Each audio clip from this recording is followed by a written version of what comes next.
Yo, yo, yo, it's your boy Jew coming at you guys with another edition of What's the Word, Dirty Bird. We do this every Tuesday at 11 a.m. Eastern Time.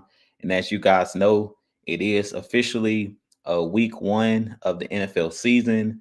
The Baltimore Ravens and the Kansas City Chiefs will kick off the season this coming Thursday. Then Friday, we'll have the Eagles taking on the Green Bay Packers in Brazil.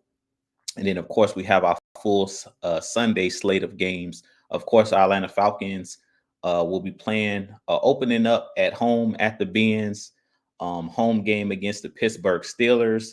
And I'm super excited about week one's game. And I'm definitely going to share some gems with you guys today. We're going to give some of my keys to the game.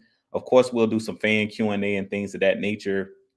But as you guys hop into the chat, please hit that like button, hit that subscribe button. Please share this content, not just to Atlanta Falcons fans, but just NFL fans in general.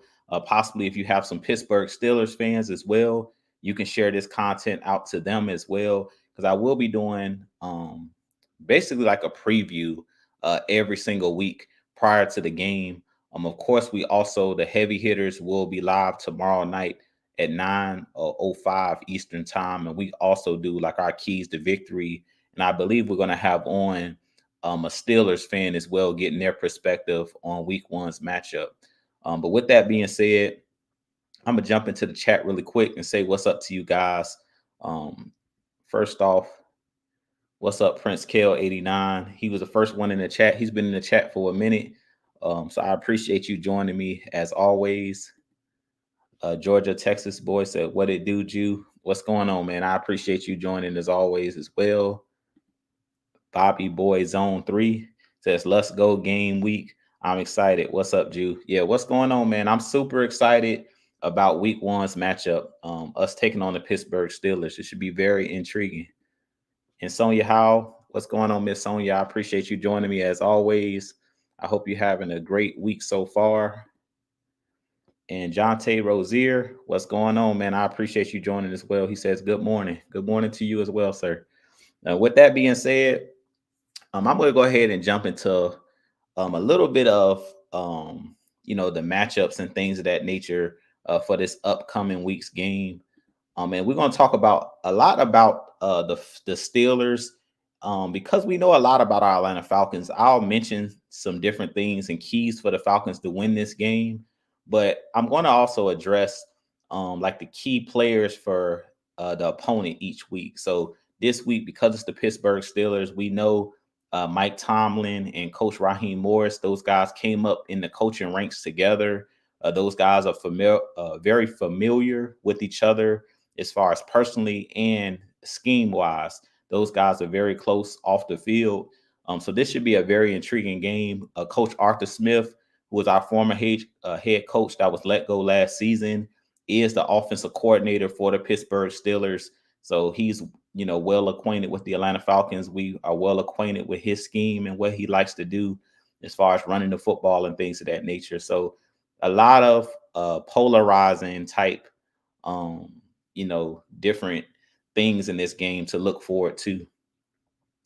And shouts out to Tony Hall, who joined as well. He says, "Good morning. Tuesday of September, June 2K. Yeah, man.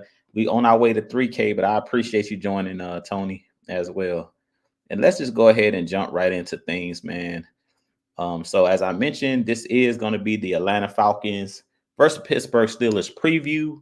Like I said, I'm super excited. We have about 4 or 5 days until Sunday, so super excited, for this matchup. But first, we're gonna go ahead and talk about the Atlanta Falcons defense versus the Steelers offense. So first off, I wanted to kind of talk about the key players for the Pittsburgh Steelers on the offensive side of the ball. So first off, we're going to start with the head of the snake, which is Russell Wilson in this Pittsburgh Steelers offense, basically ran by Coach Arthur Smith. They did decide to go with Russell Wilson over Justin Fields to be their starting quarterback. Of course, they did state Mike Tomlin that they could have some packages on the offensive side of the ball in this game for Justin Fields, but it will be Russell Wilson who's the head man, or who's the starting quarterback for their team. So I want to give a little bit of stats really quick as far as Russell Wilson. Russell Wilson last season with the Denver Broncos before he was let go or traded to the Steelers. I believe he actually was released, and then the Steelers signed him. He had 26 touchdown passes last year, 8 interceptions, was sacked 45 times, and a completion percentage of 66.4%. So pretty good numbers for Russell Wilson last year, even though we know that him and Sean Payton, didn't really get along too well. I believe they went 7-8 last year as far as Russell Wilson's record. So not really a bad record. It was more to me other things around Russell Wilson why the Denver Broncos weren't successful. The Denver Broncos didn't really have, to me, a championship roster. They were lacking in some areas due to injuries and things of that nature, and they were a very young team. So I don't put that on Russell Wilson, but we know that Russell Wilson is a former Super Bowl champion, is one of those guys that's very smart, very cerebral.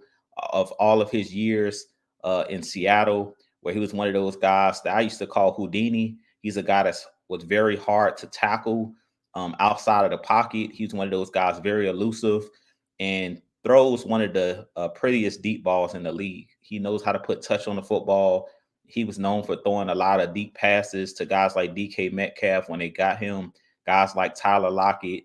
So in this game, Russell Wilson is one of those guys that we need to watch out for.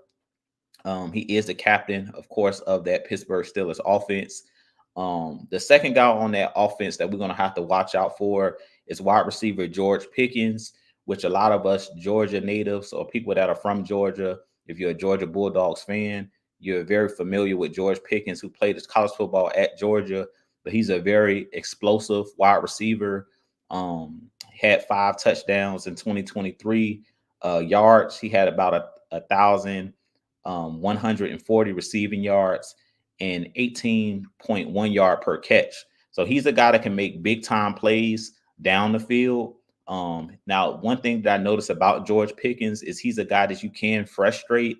If we put AJ Terrell, personally, I would put AJ Terrell on George Pickens and have him shadow or follow him all around the field and match up with him and kind of try to lock him down. Because to me, he is the biggest threat to this Atlanta Falcons team as far as making big plays. So in this game, I would really focus in on trying to lock down George Pickens and force somebody else to beat you in this game. Now, the third guy on the Pittsburgh Steelers offense that we need to watch out for is Pat Freiermuth, the tight end, wears the number 88 for the Pittsburgh Steelers. He's still a fairly young tight end. He got injured last year, but in 2023, he had 2 touchdowns, 308 yards receiving, and then he had 9.6 yards per catch. So he's one of those guys almost getting about 10 yards or a first down on every catch or completion. But he's another guy that likes to control the middle of the field. And we know that the Pittsburgh Steelers are one of those teams that like to run the football and, 3 yards in a cloud of dust type thing. And the last guy that we need to focus on in this game on the offensive side of the ball for the Pittsburgh Steelers, and we all are well acquainted with this guy in CP Cordell Patterson. He does currently play with the Pittsburgh Steelers. He is a guy that is going to come into this season with a vengeance because last year didn't end or didn't go the way that he wanted it to go.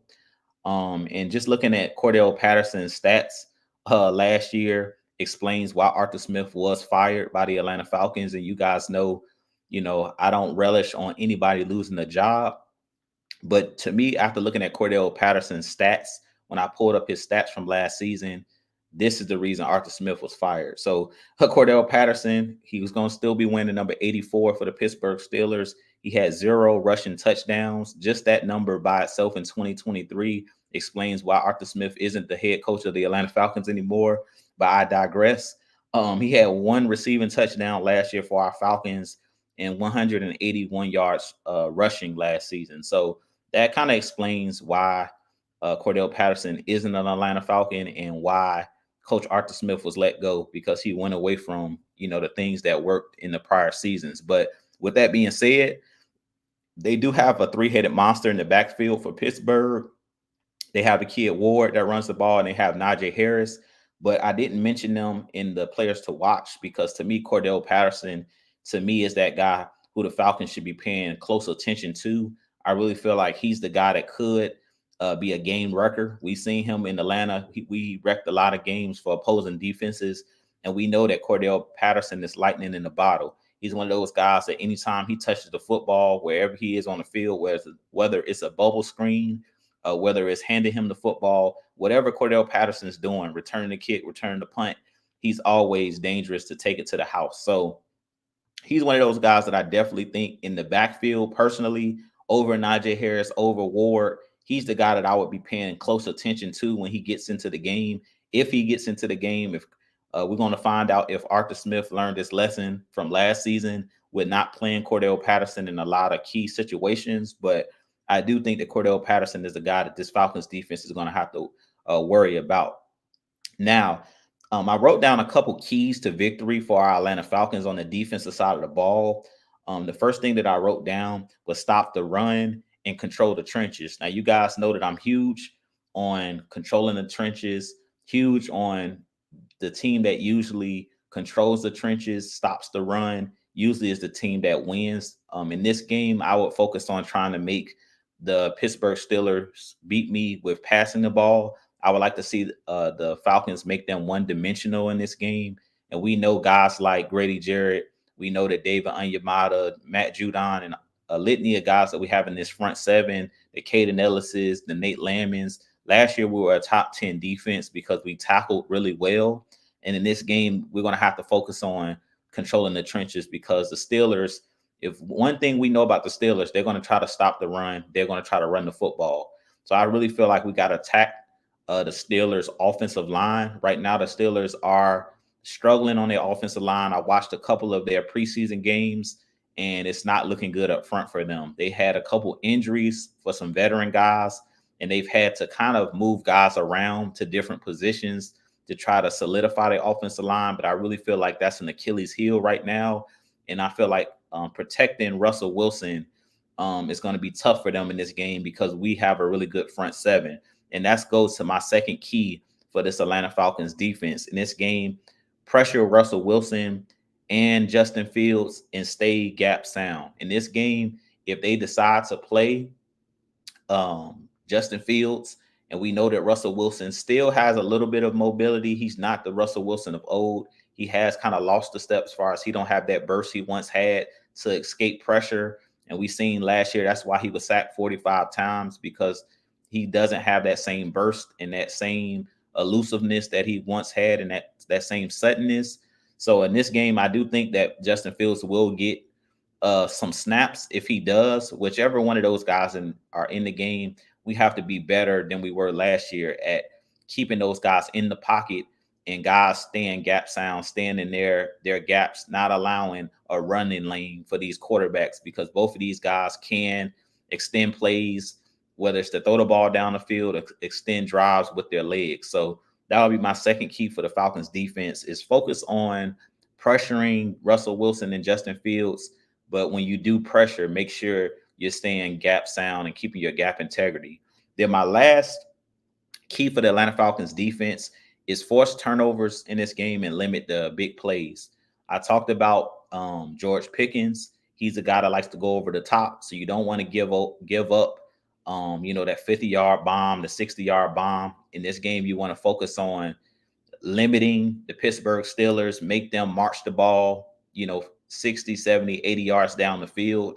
I really feel like if we can force them to play the long game, meaning don't allow the big explosive splash plays, make them, dink and dunk their way down the field, I really feel that they're going to turn the ball over.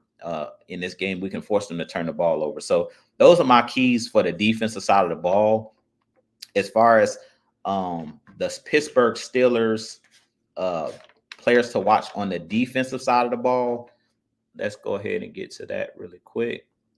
And before I do want to just say what's up to a couple more of you guys, because I know I've been ranting a little bit.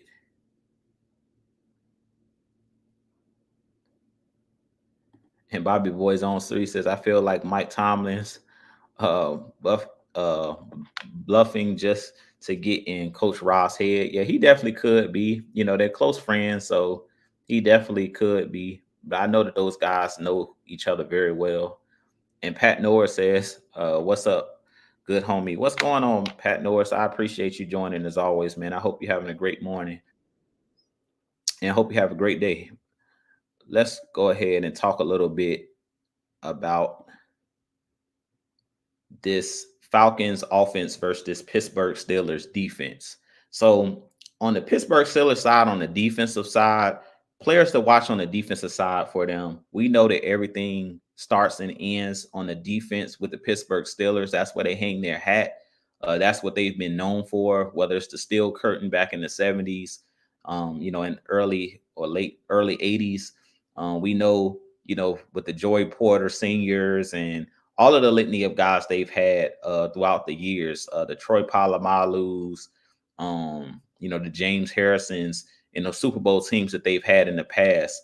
We know that they hang their hat on the defensive side of the ball. So the first player that we need to watch in this game is TJ Watt. He wears the number 90. In 2023, he had 19 sacks and 19 tackles for loss. The next guy that we need to watch for in this game, outside of TJ Watt, would be Alex Highsmith. He wears the number 56. And in 2022, he had 14 and a half sacks, 12 tackles for loss. And in 2023, he had an injury, so he didn't play the full season. But last year, he had 7 sacks and 8 tackles for loss. So those two guys screaming off the edge is kind of where their bread is buttered, along that front seven and that defensive line. Another player to watch on that defensive side is Cam Hayward, the veteran. He's been there over 10 years now. He's a little bit long in the tooth, but he is one of those guys that wears the number 97. And we know that he's similar to like a Grady Jarrett, as far as he has that quickness, for a guy that plays on the inside of the defensive line. For his size, he's more elusive than you would think. He has that short area quickness, but he's a guy that can wreck a game as well, just for his ability to stop the run and his ability to push the pocket. In 2022, Cam Hayward had 10 and a half sacks for the Pittsburgh Steelers, had 14 tackles for loss. And then in 2023, he also battled injuries, but he had 2 sacks last season and 6 tackles for loss before he went out for the season. So he's another guy that we have to watch. He's one of the captains on that defense. And then the last guy that we need to pay attention to on this Pittsburgh Steelers defense is Minkah Fitzpatrick, the former Alabama Crimson Tide star. He's a guy in 2022 that had 6 interceptions, 96 tackles. He's similar to like a Jesse Bates in his ability to take the football away. I believe it was 2 years ago when we had Marcus Mariota. He was the one who came up with the game-winning interception. Last season, he also battled injuries. He didn't play a ton of games. He didn't have any interceptions last season in 2023.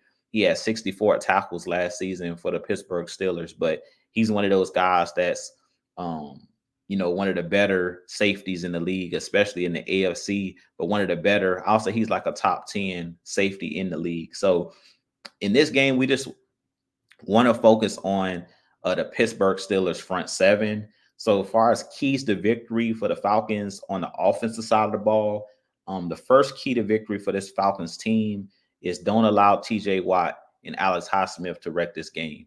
Those two guys screaming off the edge, those are the guys that we really, really have to focus in on.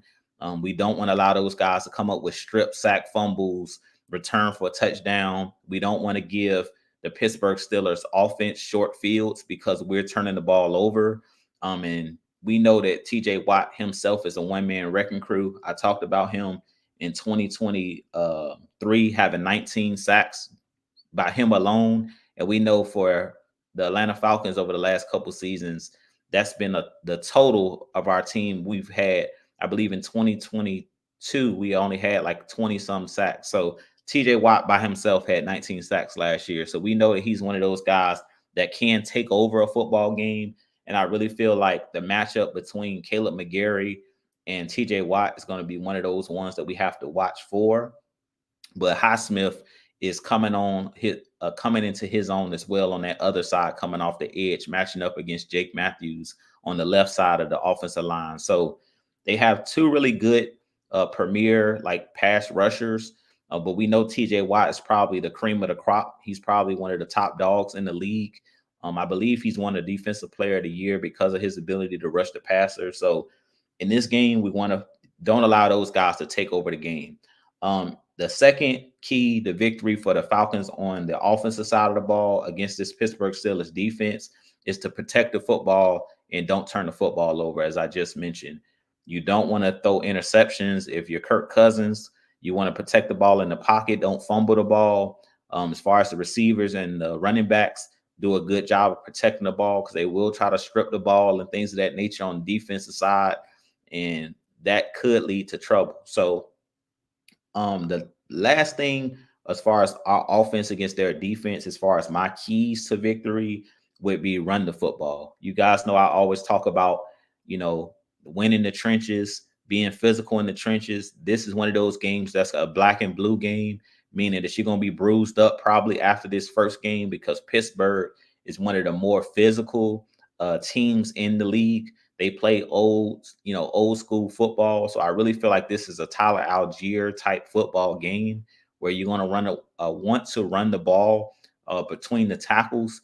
You're going to want to go right at these guys because they are a very physical team. This is not a team that you necessarily want to come out and play finesse football against.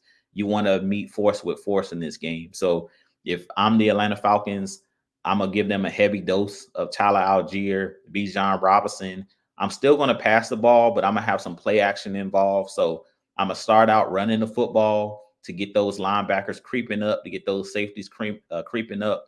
And then I'm going to hit you over the top with guys like Darnell Mooney, with guys like Kyle Pitts.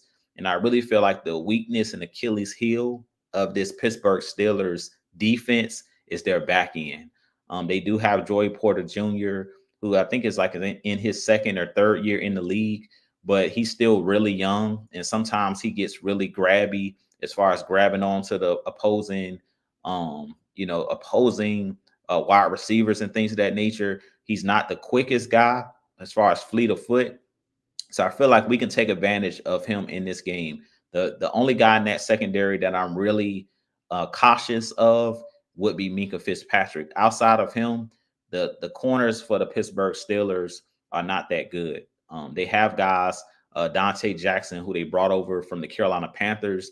That is a guy that's really fast, but he's kind of smallish. He's a smallish corner, and he's a solid player. But I really feel like we have the matchup when it comes to Drake London and his size, Kyle Pitts and his size, being able to, take advantage of the jump balls and things of that nature. In Pittsburgh, they really don't have good corners when it comes to tracking the football. They're used to the front seven getting pressure really fast so they don't have to hold up.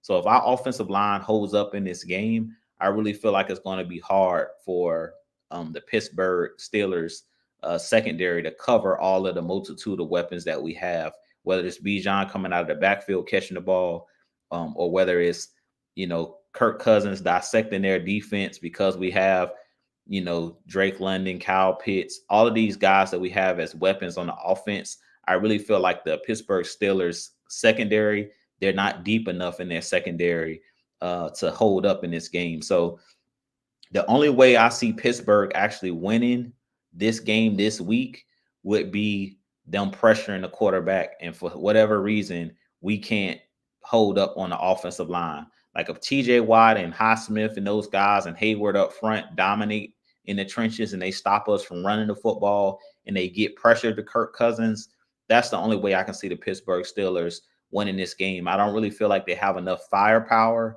on the offensive side of the ball. So this is going to be a defensive-minded game for the Steelers. The Steelers are going to try to muddy this game up and try to keep it a low-scoring game because I don't think that they can score with us. So if this game gets into the 20s, 28 points and above, 21, 28 points, I really don't feel like the Pittsburgh Steelers have enough firepower. The only way they stay in this game is if they get some turnovers on the defensive side and put their offense on short fields, because I don't really feel like they have, the weapons necessarily on the offensive side based off of how stacked our defense is between Jesse Bates, between Justin Simmons and AJ Terrell and all these guys we have, we're really not weak at any point on this Atlanta Falcons defense, like on all three levels.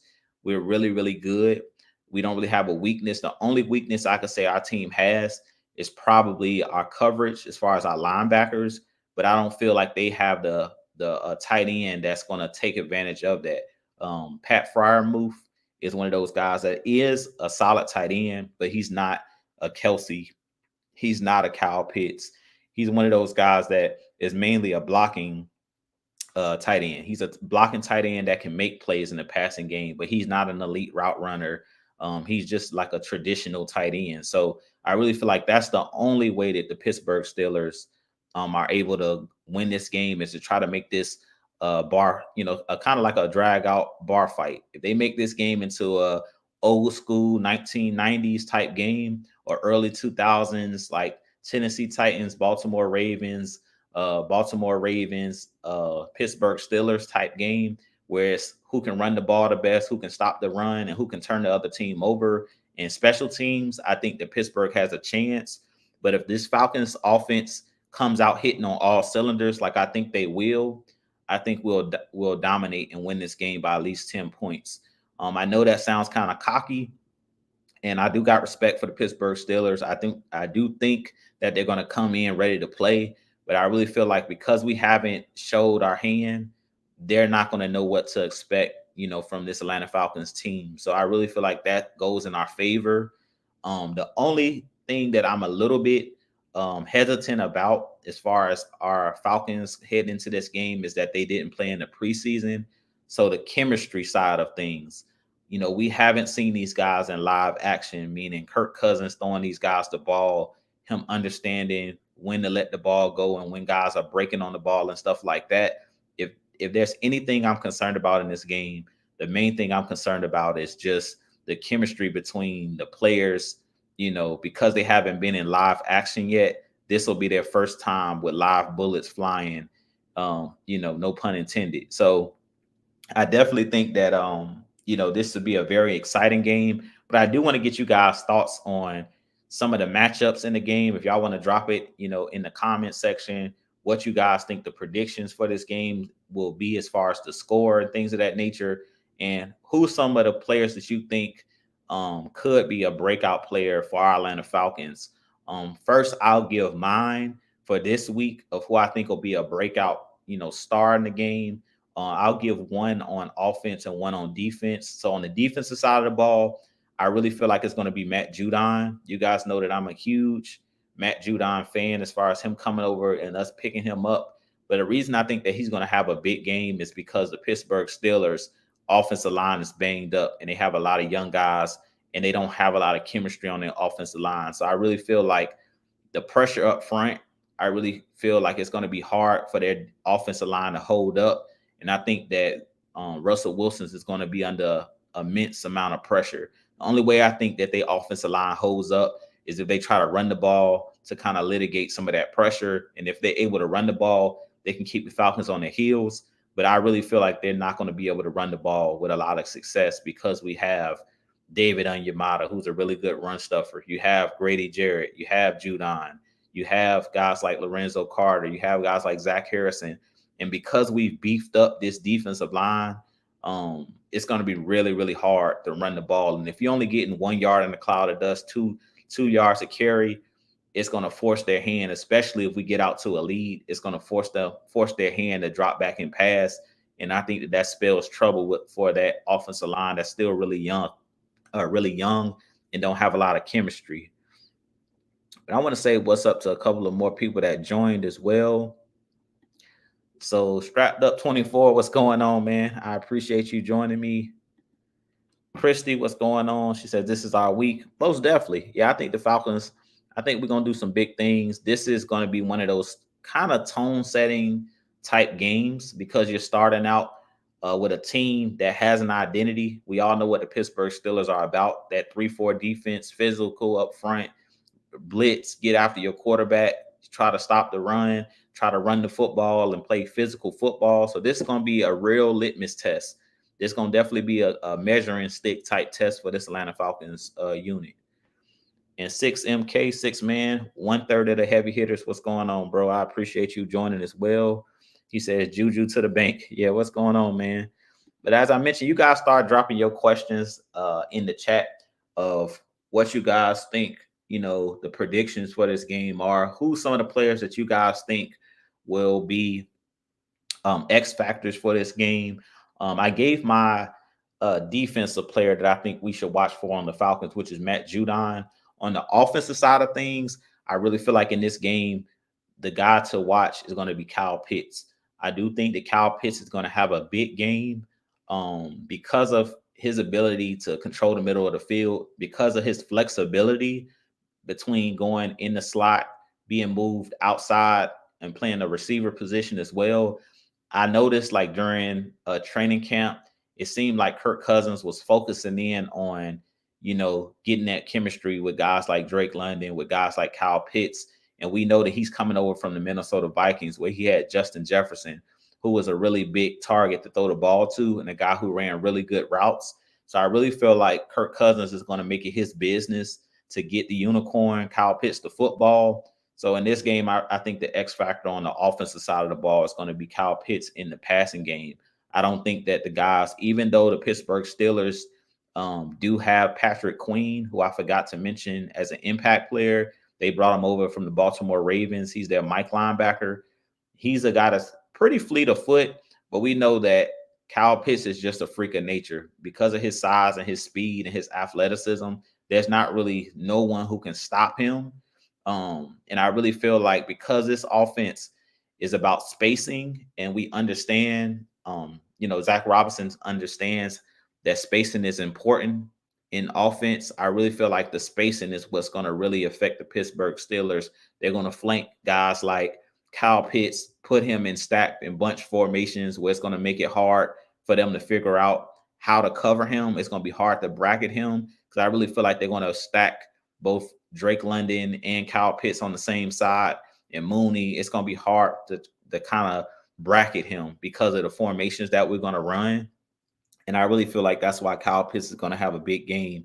And I really feel like Kirk Cousins is a quarterback that he gets the ball to his playmakers. Even if he has to force the ball, he's going to get the ball to Kyle Pitts in good position and make plays. So I really feel like those are the two guys that I'm looking forward, the matchup that I'm looking forward to.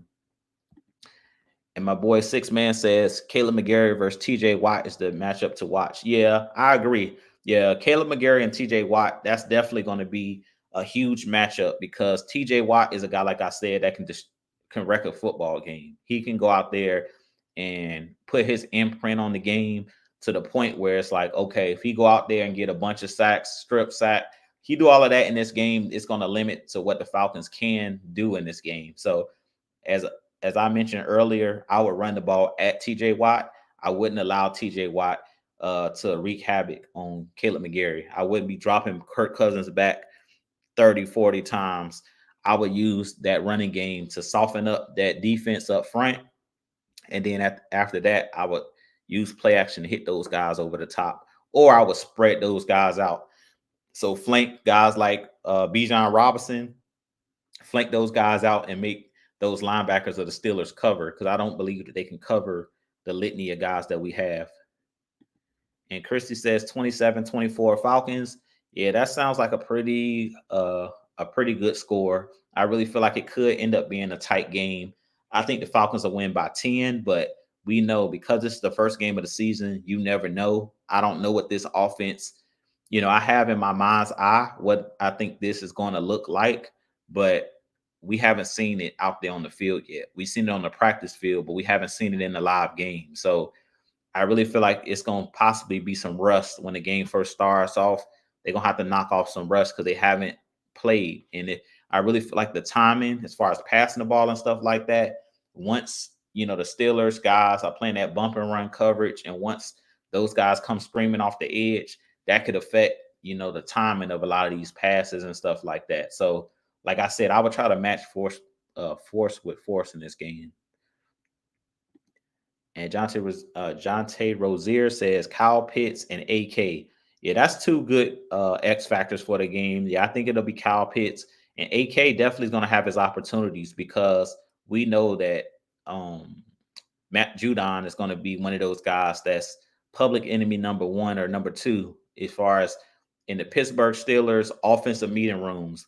They're placing the spotlight and they're running clips of Matt Judon. So Arnold Epicades now he legitimately has a Batman to his Robin. So at this point, Matt AK can just basically feed off of whatever all of the other guys on that defensive line are doing. So AK is going to have a lot of one-on-one situations, and I wouldn't be surprised if AK has a really good game because I just mentioned, the Pittsburgh Steelers offensive line is shaky right now. And Chrissy says, any sack predictions? To be honest with you, I really feel like the Falcons in this game probably going to end up with at least, I'll say about 2 to 3. I'll say 2 to 3, depending on the score. If they keep the score close, I think it'll be about 2 to 3. But if the Falcons jump out to a lead where they're able to pin their ears back, our defensive linemen, it could be 4 or 5 sacks if they have to drop Russell Wilson back to pass 30 to 40 times. If they keep the game close, like I think they're going to try to do, they're going to try to slow the game down. They're going to try to ball control the game, similar to how the Falcons were playing with Arthur Smith, who's now their head coach. He's going to try to slow this game down. He's not going to try to get into a barn burner type game where we're going score for score. He's going to try to slow the game down, muddy the game up, because he knows that the Falcons are the more talented team on offense. So because we had a more explosive offense, I really feel like the Steelers are going to try to slow the game down, not try to let it get out of hand and get away from them. Because if this game gets out and the Falcons get out to like a 14-point lead, I think the Pittsburgh Steelers are in trouble. It's going to be similar to what we've seen with our Atlanta Falcons the last couple years, Arthur Smith's first couple years when we really didn't have a lot of weapons. And the only way we could win games was to out tough you and out physical you by running the ball. Let's see here. Chris says, I really want Grady to get one on Russell. It probably will happen in this game. It probably will happen. I think Grady Jarrett definitely has an opportunity. I really feel like everybody in that front seven has an opportunity because the Pittsburgh Steelers offensive line, like I said, it's in shambles right now. They're moving guys around. So guys are not playing in their natural positions, which that always spells trouble, especially when you don't have veteran guys. Like one of the guys they have from Georgia, Broderick Jones, they've moved him around a couple times. He was like, I think their right tackle. I think he's going to be playing left tackle, but they've moved him around like 2 or 3 times.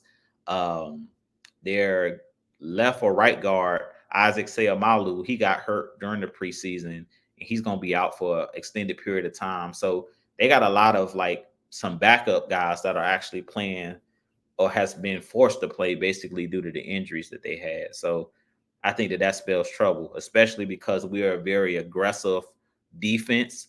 Under Jimmy Lake, I really feel like there's going to be a lot of simulated pressures and blitzes and things of that nature. And I think that that's going to take the Steelers, like knock them kind of off balance. It's going to catch them off guard because, as I mentioned, they don't have the chemistry up front. Even though they have some solid guys that I mentioned, like Broderick Jones is a solid offensive lineman, but he's only a second-year guy, and he doesn't have chemistry along. They don't have chemistry along that 5-man front like we have here in Atlanta with the Chris Lindstroms and Drew Dahlmans and Jake Matthews and Bergeron. We have the same 5 from last year, where Pittsburgh, they're shuffling the guys around because of injuries. So I really feel like that's going to really be tough, especially once we start running those stunts and things of that nature. As an offensive line, you have to know how to pass off, guys during stunts and know what's your responsibility. So I really feel like that's where the problem is going to come in. And Jonte Rozier said, I don't see us giving up 24 points. I mean, it could happen. I don't know really what we're going to do. And that's what's the most exciting thing about the first weekend, especially over the last couple years. When you don't play your starters in the preseason, that makes it tough to know what it's going to look like, to be honest. It's going to make it really, really tough. Like, I really don't know what it's going to look like out there as far as the defense, because we didn't see the first team defense. We didn't see the first team offense. So at this point, it's like I really don't know. It's really one of those situations where we're gonna go in and we know the players that we have. We know what we've seen these guys do at training camp and during these joint practices and stuff like that. But we haven't seen it, like I said, live. So it's gonna be interesting to see, especially because we brought in, even on the defensive side, when I talked about our offense, like in the chemistry side of it, we have Judon, we have Justin Simmons, but this is their first live game playing with the back end. Justin Simmons' first time playing with Jesse Bates. The first time that Matt Judon is playing alongside of Grady Jarrett and Onyemata. He kind of talked about in his press conference, like when he was with the New England Patriots, Judon knew what the guy next to him was going to do. So on stunts and stuff like that, he could already, before the ball is snapped, I know what my tackle was going to do. So I know whether I need to loop around. I know whether I need to just come off the edge. So they kind of knew how each other played. So that's what's going to really be the biggest thing for this Falcons team over these first couple games is just get that chemistry as far as gelling together. That's going to be one of the biggest things that I'm watching for is how fast these guys gel. Good news is a lot of the guys that we brought in, the Simmons and the Judons, they're veterans. So it's only so much things you can learn or do on defense. It's mainly just the verbiage. And that's what they talked about. Like they got cover 2, cover 3, cover 4. Like it's only so many different schemes you can run. It's really just understanding the calls and what the Falcons call it over what the Patriots may have called, whatever that play is. So it's really the language that these guys are going to have to pick up on first. With that being said, man, you guys, if you got any other questions, go ahead and drop those questions in the chat. As far as my score prediction for this game, personally, I think the score prediction for this game, I'll say 24-14. That'll be my score prediction for this game. I think the Falcons will win at least by 10. I really think that the offensive line of Pittsburgh is going to be that Achilles heel, and we're going to get after Russell Wilson and those guys. We're going to make them one-dimensional where they can't rely on their run game because we're going to lock that down and make them one-dimensional. And I think on their defense, we just have way too many weapons for that secondary. I don't think that their defensive line, they're going to make plays because we know it's pretty much impossible to lock TJ Watt up and not have an effect on the game at all. But I really feel like it's going to be more plays being made by our guys than their guys just off of depth purposes. I really feel like we just have too many weapons between Kyle Pitts, Drake London, Darnell Mooney, Bijan Robinson, Algier. Like we just have too many weapons and you can't really focus on one person. Ray McLeod, like it's just so many different guys.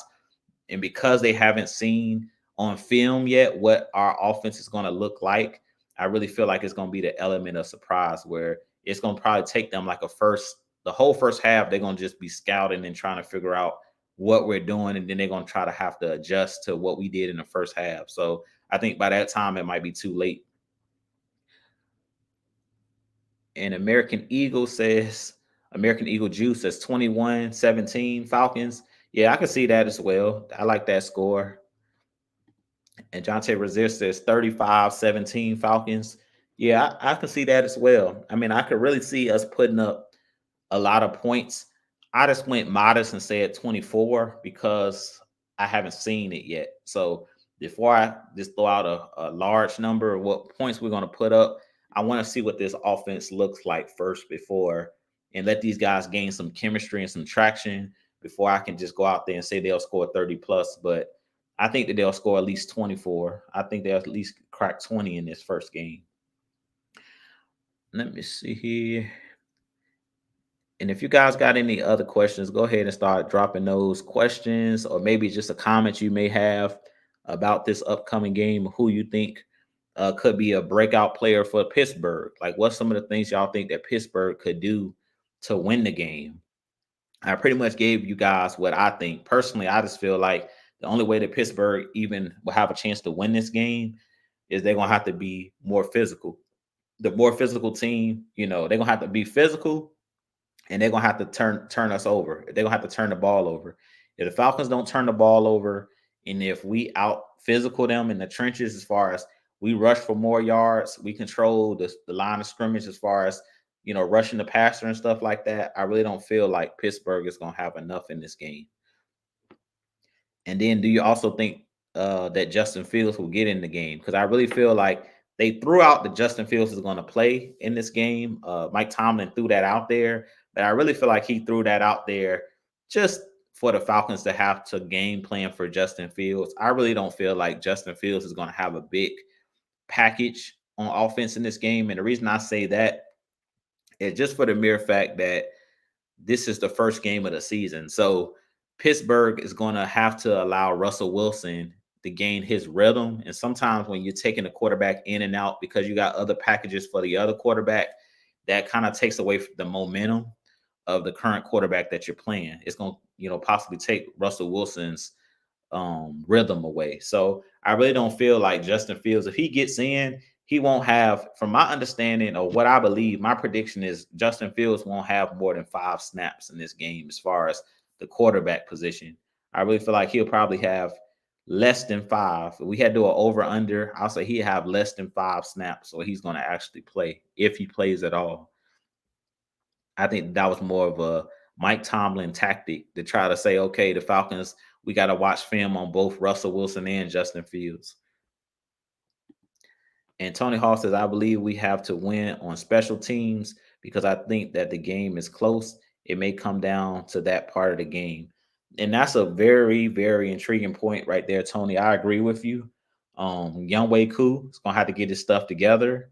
I don't know what was going on with, during the preseason as far as him missing those kicks, but we know that we can't afford missed field goals. Every time we get into the red area, we have to score touchdowns or we have to kick fit. We got to get points. One way or the other, we have to get points. We can't turn the ball over and we can't miss field goals. And we know that Boswell for Pittsburgh is one of the better kickers. I believe they still have Chris Boswell, if I'm not mistaken, and he's one of the better kickers in the league. He doesn't miss a lot of field goals. As far as us, being able to lock them down as far as on punting the ball and punt coverage and stuff like that, I think we have a really solid special teams unit. With us bringing in guys like Ray McLeod, he's like a special teams, like a specialist when it comes to that. We put D'Angelo Malone on this team because of his special team prowess. So I really feel like we have a really good special teams coach, and we have really good players on that side of the ball. And American Eagle Jew says, if Matthew Bergeron and Jake Matthews have a decent game and contain Watt for the most part of the game, I think that we would be a huge factor. What do you think? Most definitely. Yeah, I did talk about that a little bit. I really feel like TJ Watt is the biggest. I'll say he's probably one of the biggest factors for their defense. Like TJ Watt is the head of the snake. So you don't want to allow TJ Watt to get going in this game. And he's a guy that can take over the game. If you allow him to start rushing the passer, getting sacks, stripping the ball, doing all of the different things he do, then we're going to be in trouble. We start seeing him flexing muscles and screaming and hollering and stuff like that because he done made a big play. He's the guy that, he's the fire starter for that team. When I used to mention that about Cordell Patterson for our Falcons offense, he was the fire starter and was one of the, engines that made the Falcons offense go a couple years ago. That's the same thing with TJ Watt. He's their emotional leader. He's that fire starter where once he gets going, that gets everybody else around him pumped, and that gets the Highsmiths coming off the other edge. That gets the Cam Hayworths and the Minka Fitzpatricks. That gets those guys' juices flowing. So we can't allow TJ Watt. He's the guy we got to eliminate on the offense. We got to eliminate number 90 in black and yellow. He can't be a guy that's dominating the football game or putting his imprint on the game. Because if he is, usually that means that Pittsburgh is winning the game or they have a really good chance of winning the game if TJ Watt is having one of those breakout type games where he's putting his imprint. And I have about 10 more minutes for you guys. So you guys, if you have any other questions, go ahead and drop those questions, in the chat for your boy. Now, I didn't talk a whole lot about Bijan Robinson on the offensive side of the ball, but to me, he's another guy that could be a game wrecker. As I talked about having a game wrecker, Bijan Robinson is one of those guys that could wreck the game for the Steelers because of his multitude of ways of being used. And he talked about, um, being used like Christian McCaffrey in this offense. And if they're going to use him any kind of way like they use Christian McCaffrey with the 49ers, if they use him in a similar way, I think that spells trouble for Pittsburgh as well, because Bijan has so many different ways you can get him involved. And like I said, you want to force the linebackers of the Pittsburgh Steelers to cover, because that's not their strength. They're not the best coverage linebackers.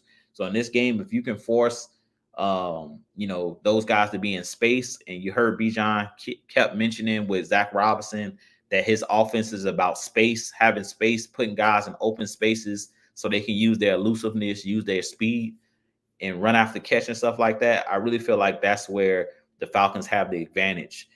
Pittsburgh is not a defense that wants to play out in space. They're a defense that wants to play in tight spaces. So to be honest, Arthur Smith's offense would have been perfect for this Pittsburgh Steelers defense, because Arthur Smith's offense didn't have a lot of spacing. It's a lot of heavy sets, a lot of tight ends and stuff like that. And I don't expect our offense to look like that in this Zach Robinson scheme. I really feel like it's going to look a lot like the LA Rams, where he came from, with Sean McVay, where he spreads teams out. He uses a lot of motion on offense to kind of affect the eye discipline of the defense.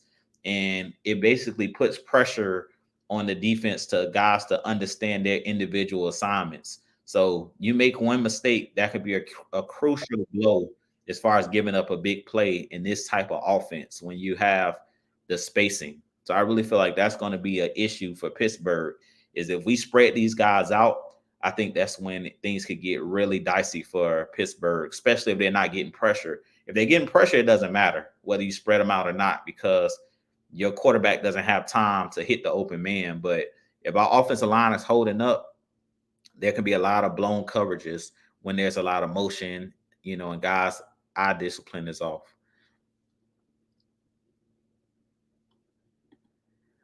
American Eagle says, put Tyler in space and run it north and south with Algier. Yeah, we have that opportunity as well. Like, I think you're going to see a lot of like shotgun, pistol. You're going to see a lot of different, things. If you go look at what the LA Rams do, they run a lot of zone run schemes, but it's like the running back in the backfield with the quarterback in the shotgun, and they hand the ball to him and run north south. So I think you'll see that with Tyler Algier and Bijan, both guys. And Christian says, in the past, how has preseason games aided in preparation for game one? I think that personally, this is just what I personally think, Christy. I personally think that you should play your players in preseason. I understood why they didn't want to play Kirk Cousins, because they didn't want him to get injured, or why they didn't want to play starters. But I really feel like that Miami game scared our coaching staff in general, with guys like Braylon Trice going down with a season-ending injury. Then you had Helms go down with a injury that he'll be out a while with that ankle injury. So I really feel like it was those two guys getting injured and dropping early in that preseason game that really made Coach Raheem Morris hesitant to play the starters. But personally, I just think that playing guys in the preseason, you don't have to play them a lot, but I think you should play them at least like in the first quarter, or maybe give them like 2 or 3 offensive drives, just to get the muscle memory, just to get those guys' confidence up.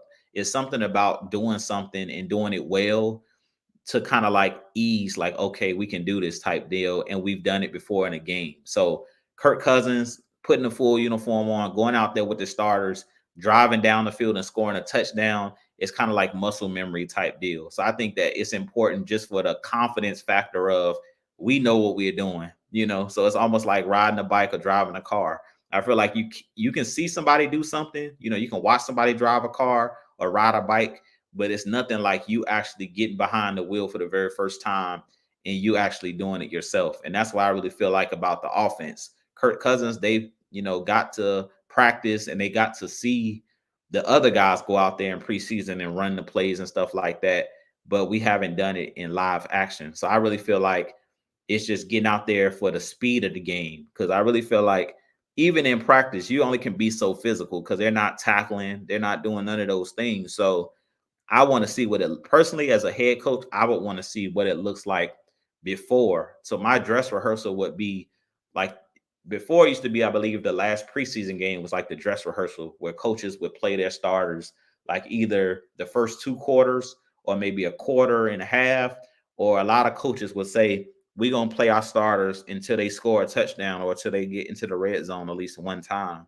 So if you go out there and get a 3-and-out, then we're gonna put you back out there until you kind of get some rhythm. And how most coaches deem that their team got some type of rhythm is if you have a scoring drive. If you go down there, boom, boom, boom, boom, boom, first drive and score a touchdown, usually the coaches would bench their starters after that. So I would have liked to see the Falcons just went out there and play.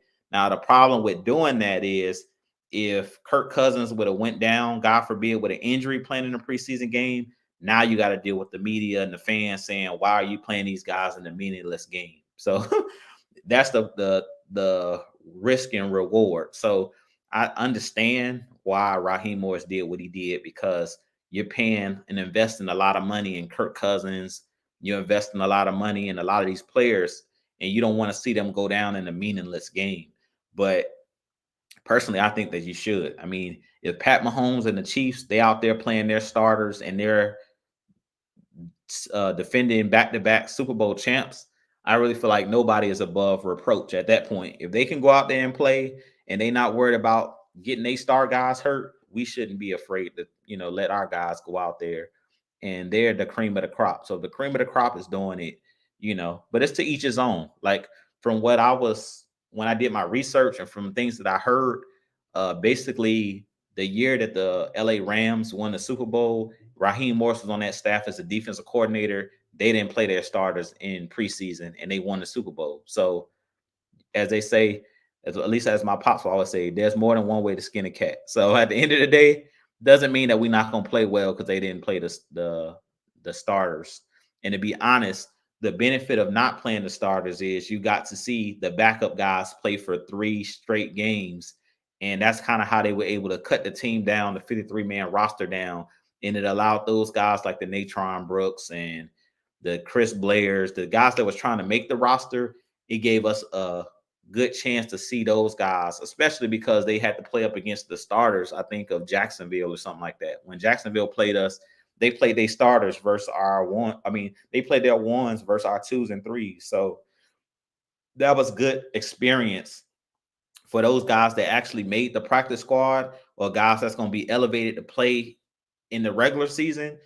They got to play against the starters of other teams. So they kind of got the feel of what it feels like to really go up against top-notch competition. So there is benefits of not playing your starters as well, which means like our second and third string guys, they got real live action because they played against the starter of some of these teams.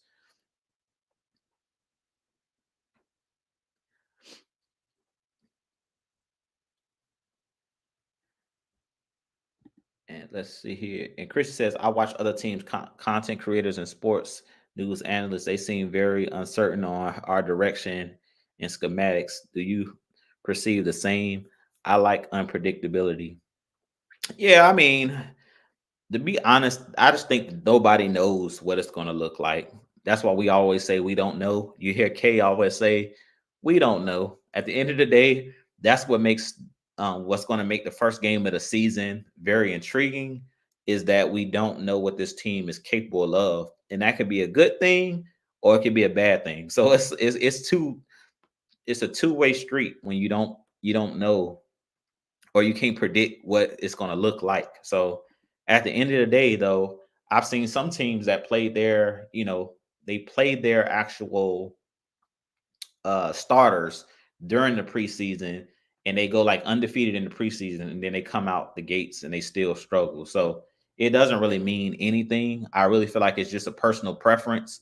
So I really feel like we really don't know the schematics. They don't know what this team is going to be or what it's going to look like. But like I said, for the first game, to me, it's an advantage as far as for the Steelers, they don't have no tape on what this Falcons team is going to look like outside of looking at the LA Rams offense last year, looking at the LA Rams defense last year, and then pulling up tape of Raheem Morris coaching, defense when he is in Tampa and against when he was in with the Rams. That's the only advantage there is they can go back and watch the film of previous tape and things of that nature. But as far as like the preseason, they don't have nothing on. They really don't have anything outside of you did a joint practice with us, like the Dolphins and the Jags. Those teams that we did joint practices with, they kind of have a little sneak peek of some of the stuff that we're going to do, like schematic wise, because they've seen us. We practiced against them.